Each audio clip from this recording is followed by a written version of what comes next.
ચાંદીપુરા વાયરસના કેરને લઈને મોટા સમાચાર। સાબરકાંઠામાં ચાંદીપુરા વાયરસનો કેર યથાવત છે। હિંમતનગર સિવિલમાં દાખલ 15માંથી 12 બાળકોના મોતના સમાચાર છે।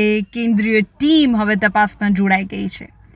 સાબરકાંઠા જિલ્લામાં ચાંદીપુરા વાયરસને લઈને સ્થિતિ ચિંતાજનક બની રહી છે। હિંમતનગરની GMERS સિવિલ હોસ્પિટલમાં અત્યાર સુધી કુલ 15 બાળ દર્દીઓને સારવાર માટે દાખલ કરવામાં આવ્યા અને 12 બાળકોના મોત નીપજ્યા છે।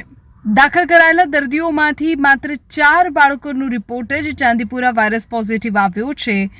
11 બાળકોના રિપોર્ટ તો નેગેટિવ નોંધાયા છે। રિપોર્ટ નેગેટિવ હોવા છતાં બાળકોના મોત થવાની ઘટનાને લઈને આરોગ્ય વિભાગ અત્યારે આખી પરિસ્થિતિ ઉપર ગંભીર નજર રાખી રહ્યું છે। આ મામલે રાજ્ય સરકારથી લઈને નેશનલ કક્ષાની નિષ્ણાત ટીમો દ્વારા પણ તપાસનો ધમધમાટ શરૂ કરી દેવાયો છે। જો માત્ર સાબરકાંઠા જિલ્લાની વાત કરીએ તો જિલ્લામાં અત્યાર સુધીમાં ચાંદીપુરાના 9 કેસ, જેમાંથી 5 બાળકોના મોત થયા, 3 સારવાર હેઠળ છે, 3ના રિપોર્ટ પોઝિટિવ છે, 6ના નેગેટિવ છે।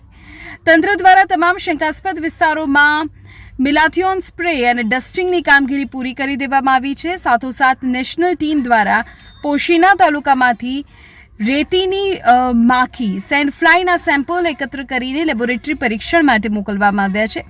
આ સેમ્પલનો રિપોર્ટ આવ્યા બાદ મોતનું સાચું કારણ સ્પષ્ટ થશે। આરોગ્ય વિભાગ લોકોને સાવચેત રહેવા અને બાળકોમાં તાવ કે અન્ય લક્ષણો દેખાય તો તુરંત નજીકની હોસ્પિટલે સંપર્ક કરવાની પણ અપીલ કરી રહ્યું છે।